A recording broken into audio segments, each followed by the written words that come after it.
Salut toi, c'est encore moi, Jason, ton coach en très bien-être.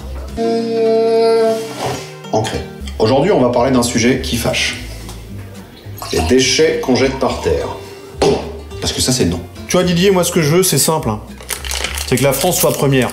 Niveau propreté et savoir vivre ensemble.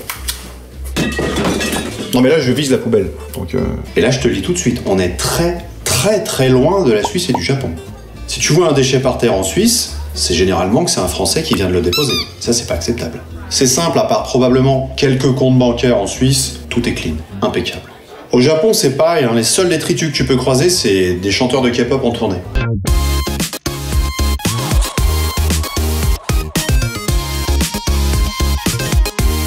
Oh, ça va, c'est pas de l'appropriation culturelle, je rends hommage. Tout.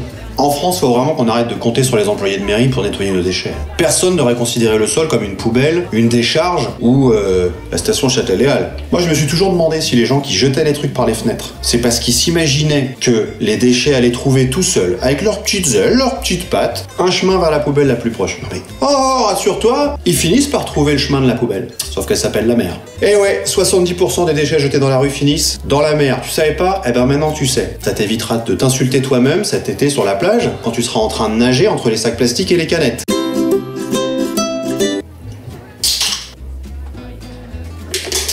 Tiens Didier, tu me mets ça dans la poubelle jaune s'il te plaît? Merci. Il y a aussi des gens qui déversent carrément la moitié de leur maison au bord de la route ou en bordure de forêt. Et viens pas me dire, ils ont peut-être confondu avec la poubelle verte. Il y a quand même des différences très visibles. Par exemple, il n'y a pas de couvercle sur une forêt. Et puis une poubelle, c'est rare qu'elle pousse quand tu l'arroses, non? Pour progresser vraiment, il faut faire de la poubelle ton ami.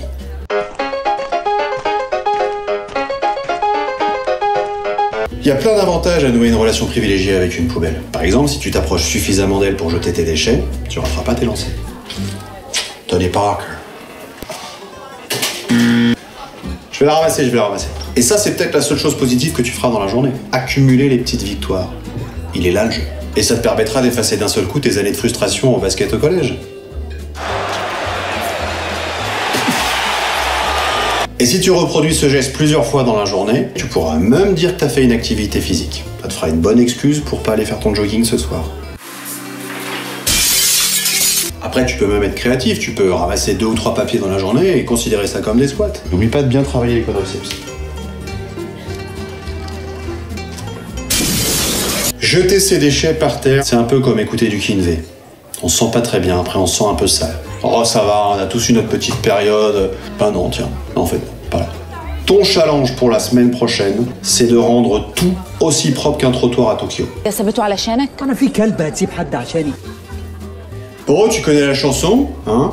Le petit pouce qui va bien, on s'abonne parce que ça fait plaisir, la petite cloche, pour pas en louper une, griffonne un petit commentaire sympa. Et on se revoit bientôt pour d'autres jasonnades, pour devenir les champions du savoir vivre ensemble. Didier, plat du jour c'est quoi? Pot-au-feu. Pot-au-feu? Ah, ça part.